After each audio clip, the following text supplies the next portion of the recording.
Kalau semua pikirannya, perbaharui niat Anda. Semua pengurus, perbaharui niatnya. Mari kita niat menghidupkan NU, bukan mencari hidup di NU.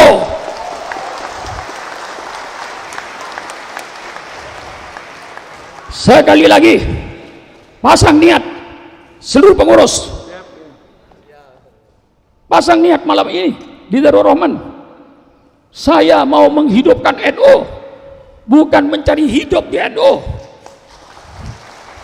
Kalau semua orang NU mau menghidupkan NU, insya Allah NU hidup. Pasang niat, apa yang saya akan berikan ke NU, bukan apa yang saya ambil dari NU. Ini yang menghancurkan NU yang seperti ini nih. Maaf, yang menghancurkan NU apa yang saya peroleh dari NU, bukan apa yang saya berikan kepada NU.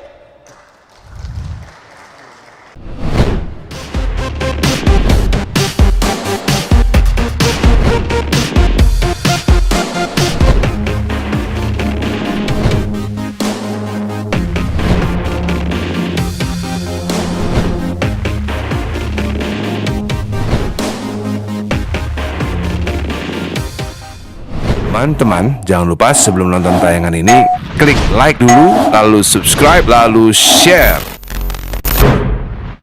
Warahmatullahi wabarakatuh. Bismillahirrahmanirrahim. Alhamdulillahi rabbil alamin. Wassalatu wassalamu ala ashrafil anbiya'i wal mursalin, Sayyidina wa habibina wa syafi'ina wa maulana Muhammad wa ala alihi wa ashabihi ajma'in. Subhanaka la ilma lana illa ma 'allamtana innaka antal alimul hakim. La haula wa la quwata illa billahil aliyil azim. Amma ba'du. Yang saya muliakan Rais Am Jam'iyah Nahdlatul Ulama Kiai Haji Miftahul Akhyar, yang saya muliakan Ketua Umum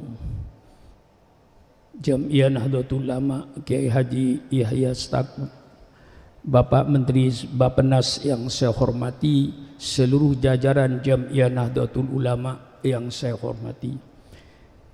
Dalam kesempatan ini saya tidak ceramah kayak di kampung-kampung yang bangsa 2 jam. Mungkin cukup 15 menit lah untuk menyampaikan apa yang ada di benak saya. Yang ingin saya sampaikan sejarah Jam'iyah Nahdlatul Ulama sejak dari bahan bakunya, timbulnya, lahirnya Nahdlatul Ulama sekitar tahun 1922, di mana Saudi Arabia dikuasai oleh Raja Ibnu Saud yang agamanya dipegang oleh Muhammad bin Abdul Wahab sebagai janji politik. Politik dipegang oleh Raja Ibnu Saud, agama dipegang oleh Muhammad bin Abdul Wahab, yang menjadi aliran sering disebut aliran Wahabi. Pada saat itu Ibnu Saud mempunyai gagasan yang saya baca dalam sejarah Nahdlatul Ulama untuk meratakan kuburan Rasulullah Sallallahu Alaihi Wasallam, karena dianggap ziarah kubur itu syirik, jadi mau diratakan. Komite Hijaz, semuanya nih Allahu a'lam bishawab, ya, namanya sejarah. Ya, sejarah itu cerita masa yang lalu, itu kalau bukan pemain aslinya tentu Allahu a'lam bishawab. Qasim Asy'ari lalu membentuk yang namanya Komite Hijaz. Komite Hijaz itu terdiri dari 3 orang. Pertama Kyai Wahab Hasbullah, yang kedua guru besar dari Mesir yang mengajar di Tubuireng Syekh Al-Ghonawi, yang ketiga itu saya agak ragu-ragu dari Pekalongan, apa itu Kyai Ilyas almarhum. Komite Hijaz ini berangkatlah ke Mekah untuk menemui Ibnu Su'ud supaya berdialog. Itu berdialog wajadilhum billati aksan, adu argumentasi agar kuburan Rasulullah itu tidak diratakan dengan tanah. Nah itu saya khawatir kayak tokoh NU kita Pak Saiful itu tidak terlalu mendalami sejarah ini, yang muda-muda ini. Jadi saya ini sebagai ya barangkali di NU itu yang paling tua saya ini. Mungkin tidak ada lagi yang lebih tua dari saya ini. Sudah 82 tahun lebih saya ini, hidup saya ini. Nah, jadi saya tahu sejarah NU ini dari bakal cikalnya yang mau jadi NU ini. Berdialoglah Kyai Wahab Asbullah, dia seorang alim, rasional, dalil-dalil qot'inya itu mantap. Kalau sudah rapat surya NU, kalau sudah Kyai Wahab keluar dengan ilmu usulil fikihnya, semua para ulama itu tunduk dan patuh. Dialog dengan Ibnu Su'ud, alhamdulillah menurut sejarah yang ditulis oleh Abu Bakar Aceh, Profesor Abu Bakar Aceh, kita menang. Akhirnya kuburan Rasulullah tidak terjadi diratakan. Ini perjuangan internasional. Jadi seandainya waktu itu barangkali Hadratus Syekh Ismail tidak membentuk komite Hijaz, barangkali ya barangkali, tapi tidak mungkin kuburan Rasulullah bisa habis itu. Satu-satunya dari Indonesia komite Hijaz ini yang berani menghadap Ibnu Su'ud, ngajak berdialog, adu argumentasi, dan ternyata berhasil. Begitu komite Hijaz berhasil, pulanglah ke Indonesia lapor bahwa sukses. Lalu Kyai Wahab minta supaya dibubarkan komite Hijaz ini karena tugas sudah selesai. Kuburan Rasulullah tidak jadi digusur. Nah, Hadratus Syekh menyampaikan jangan, teruskan komite Hijaz ini, bentuk satu organisasi. Karena apa? Nanti bangsa Indonesia, umat Islam khususnya, masih pasti mundar-mandir ke Saudi. Di situ pasti ajaran Wahabi itu akan dipompakan kepada jamaah haji, dan itu benar. Cuman saudara kan tidak peduli toh. Setiap saudara haji pasti yang dibagi-bagi itu buku Wahabi. Tapi untung oleh saudara tidak dibaca. Ya kalau saya membaca maka saya tahu. Nah saudara-saudara ini, saya bilang sampai itu menggembirakan orang. Nah disinilah kita alhamdulillah diteruskan komite Hijaz ini bernama Nahdlatul Wathon. Ya, nih, mungkin Nahdlatul Wathon ini kelanjutan dari komite Hijaz. Lama bernama Nahdlatul Wathon, belum bernama Nahdlatul Ulama. Kemudian musyawarah di Bubutan Surabaya, kurang lebihnya saya tidak hafal detailnya, sekitar tahun 26 dirobahlah Nahdlatul Wathon menjadi Nahdlatul Ulama. Yang tetap bertahan tidak mau ikut Nahdlatul Ulama Kyai Zainuddin Pancor, Lombok Timur. Sampai sekarang dia pakai Nahdlatul Wathon, dirubah menjadi Nahdlatul Ulama sebagai jamiah. Nah perlu diketahui mengapa tahun 26 itu berbentuk jamiah, tidak berbentuk partai politik. Ingat saudara, itu zaman Belanda. Kalau saudara bergerak di bidang politik pasti ditembak oleh Belanda, dibunuh. Karena Belanda ingin menjajah Indonesia. Tidak boleh ada gerakan politik. Yang diizinkan oleh Belanda hanya gerakan keagamaan, sosial keagamaan. Maka NU ngambil jalan supaya tidak dimusuhi Belanda, berdirilah Jam'iyah Nahdlatul Ulama tahun 1926 hasil musyawarah di Bubutan, Surabaya. Walaupun namanya Jam'iyah Nahdlatul Ulama, tapi para ulama mempunyai rasa tanggung jawab terhadap umatnya, sehingga tingkah laku politik. Namanya Jam'iyah, tapi tingkah laku politik untuk menjelang memperjuangkan kemerdekaan Republik Indonesia. Sehingga dari Nahdlatul Ulama itu menjadi panitia persiapan kemerdekaan, termasuk Pak Wahid Hasyim Kyai Maskur, dan itu semua masuk di panitia kemerdekaan. Nah, berarti ini politik, tapi namanya Jam'iyah, tapi tingkah lakunya politik, memperjuangkan kemerdekaan. Ini saya baca apa adanya yang saya tahu. Saya tidak mau menyembunyikan ilmu kepada generasi muda ini. Ya, Holil Nafis ini mungkin nggak tahu sejarah ini, walaupun tahu mungkin samar-samar. Ya, sekarang saya tandaskan supaya tahu betul NU itu dari mana cikal bakalnya dulu itu. Nah, bergeraklah dalam kemerdekaan, tidak pernah absen. NU dalam memperjuangkan kemerdekaan masuk dalam panitia persiapan kemerdekaan. Merdekalah tahun 45. Begitu merdeka yang punya gagasan Masyumi, insya Allah itu Kyai Wahid Hasyim Nahdlatul Ulama. Supaya wajah Islam itu satu partai politik, jangan pecah satu aja.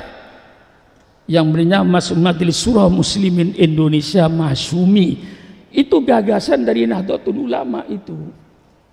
Nah, kerjasamalah di dalam ya itulah namanya politik. Allahu a'lam bishawab. Setelah merdeka lahirlah Masyumi, NU masuk di dalamnya dan yang punya gagasan.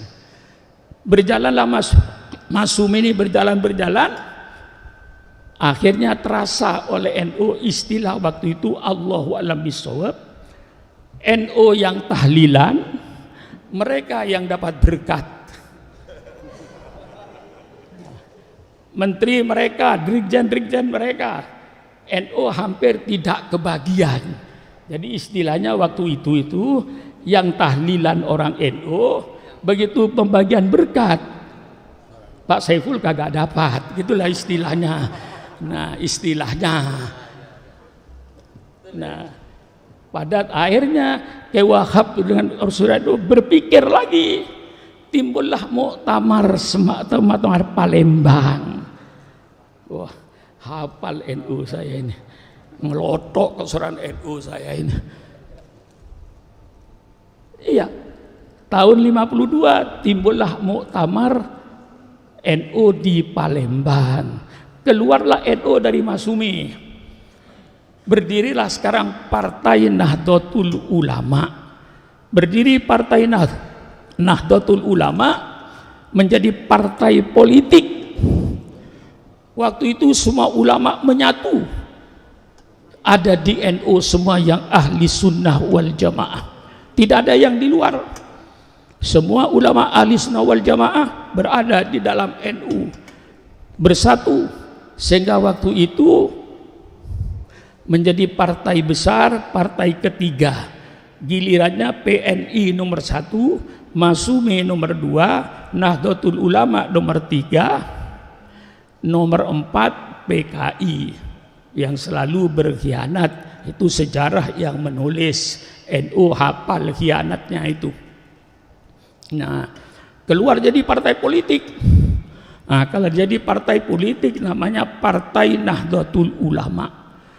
Disitulah sayap-sayapnya hidup. Di setiap kantor Sarbu Musi, Serikat Buruh Muslimin Indonesia, kepunyaan NU.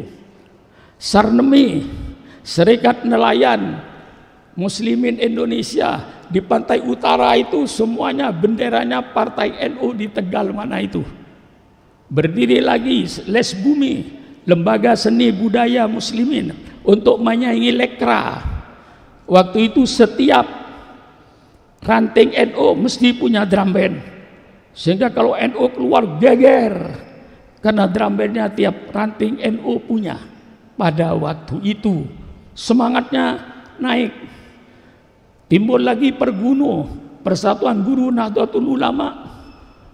Berdiri lagi macam-macam dari organisasi ini, Pertanu, Persatuan Tani Nahdlatul Ulama. Semuanya berkembang, ma'arif berkembang. Semua madrasah-madrasah ma'arif Nahdlatul Ulama. Subhanallah, subhanallah, hebat waktu itu. Semuanya bergerak, komponen Nahdlatul Ulama bergerak seluruhnya, sampai nelayannya, sampai pertaniannya, sampai pergununya, PMII-nya, PMII-nya, sampai Ibnu-nya berdiri, kemuslimatnya tampil, fatayatnya tampil, semarak. Sehingga waktu itu NU kalau tidak salah punya kursi 66 kursi di DPR. Lalu pimpinan-pimpinan waktu itu kita bangga. Ketua DPR NU, Ketua MPR NU, hafal saya, Kiai Haji Ahmad Sayhu. Ketua MPR Pak Suban ZE, Ketua MPR itu, menterinya, Perdana Menterinya pernah Idham Khalid, Ketua DPR-nya Kiai Haji Ahmad Sayhu, Menteri Sosial pernah orang NU, Menteri Keuangan pernah orang NU. Semangat. Berjalanlah 65 timbul pemberontakan PKI, NU paling depan bersama-sama dengan pemerintah untuk memberantas komunis. Saya tidak menghilangkan lembaga-lembaga lain di dalam menumpas PKI. Tapi insya Allah yang paling besar kontribusinya kepada pemerintah waktu itu Angkatan Darat adalah pemuda Ansor dengan Bansernya. 65 berjalan, lalu timbullah pemerintahan Orde Baru zaman Pak Harto. Nah disitulah 5 menit. Ya. Alhamdulillah, betul akhir sudah tiba karena macet. Saya 10 menit lagi lah. Ya, kan. Sudah online dari tadi. Oh iya. Sudah Rabu juga. Ya. Sudah, saya persingkat lah. Ya. Ya, karena supaya sejarah NU ini tuntas gitu loh, generasi muda itu ngerti. Selamat datang Kiai Miftahul Akhyar.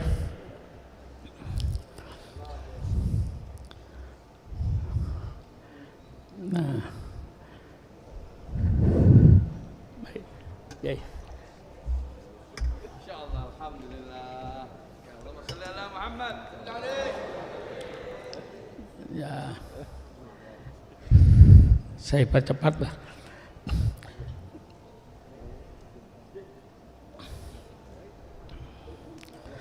Tahun 73 politik waktu itu, enggak tahu saya Pak Saiful masih di mana tahun 73 itu. Masih sudah lahir tapi. Oh, sudah lahir tapi. Masih kecil ya. Ya. Tahun 73 keadaan politik di bawah Pak Harto. Politik dibonsai. Artinya dibonsai, Golkar harus 60% dari pusat sampai ke daerah. Yang 40% dibagi dua. Waktu itu PDI dengan Partai Persatuan Pembangunan dibagi dua, yang 40%, 60% pasti Golkar. Kiai Wahab dengan Pak Idham dan seluruh Surya Indo rapat mempertimbangkan daripada kita gagal dua. Waktu itu politik gagal, sedangkan NU mengadakan haul dilarang, mengadakan maulid dilarang, mengadakan Isra Mi'raj dilarang, mengadakan maulidan dilarang, apalagi kalau pembicaranya Syukron Makmun sudah pasti dicoret. Musuh nomor 1 waktu itu Syukron Makmun itu pasti. NU mengadakan haul, siapa penjara? Syukron Makmun, coret, ganti yang lain. Begitu kerasnya dan kejamnya waktu itu. Saya yang merasakan kejamnya Golkar pada waktu itu, bukan Golkar sekarang. Golkar sekarang sudah berbeda dengan Golkar dulu. Golkar dulu saya yang merasakan. Lalu pertimbangan NU daripada politik gagal, Nahdlatul Ulama gagal dalam menjalankan haul Maulidan Isra Mi'raj gagal, dilarang, lebih baik ayo ya strategi bukan tujuan, strategi, yuk kita kembali ke itu supaya nggak diganggu, kembali ke itu supaya tidak diganggu, bukan tujuan pokok itu, supaya tidak diganggu. NU supaya selamat, politik pindah ke P3. Jadi pendiri P3 itu semua ulama NU pendiri P3, ulama sepuh NU seluruhnya, tidak ada terkecualinya, adalah pendiri P3, ulama NU seluruhnya, termasuk pendiri P3, politik ke P3, NU aman, tahlilan aman, maulidan aman, karena jamiah bukan politik. Asalnya hal NU nggak boleh politik, maulidan NU politik, Isra Mi'raj NU politik, apalagi pembicaranya Syukur Makmun sudah pasti itu tidak ada izin. Saya merasakan waktu itu saya paling depan tahun 71, Jurkam NU tahun 71, bukan P3, Jurkam NU. Lah ini sejarah. Jadi kembali ke itu, tahun 26 itu Pak Saiful strategi supaya tidak dilarang marhabanan, tidak dilarang tahlilan, tidak dilarang hol. Orang NU dengan politik insya Allah kayak air dengan ikan. Nah, maka alhamdulillah sekarang mari kita kalau Jamiah Nahdlatul Ulama, mari kembali. Saya cuman sebagai penutup, kalau semua pikirannya perbaharui niat Anda, semua pengurus perbaharui niatnya. Mari kita niat menghidupkan NU, bukan mencari hidup di NU.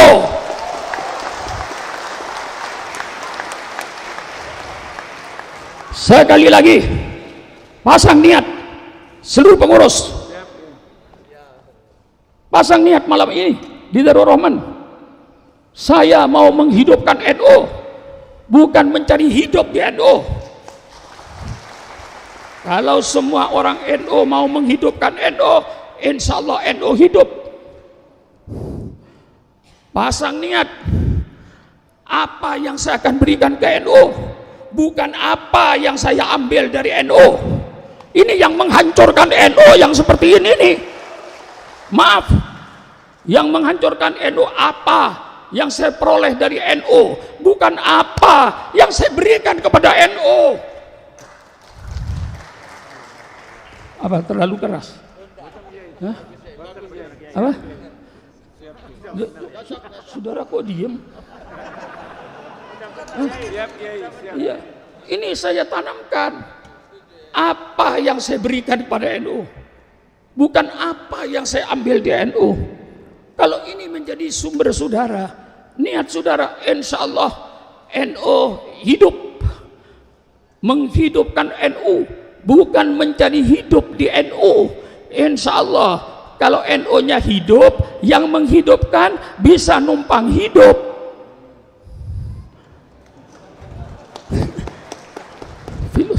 Masa yang menghidupkan tidak hidup?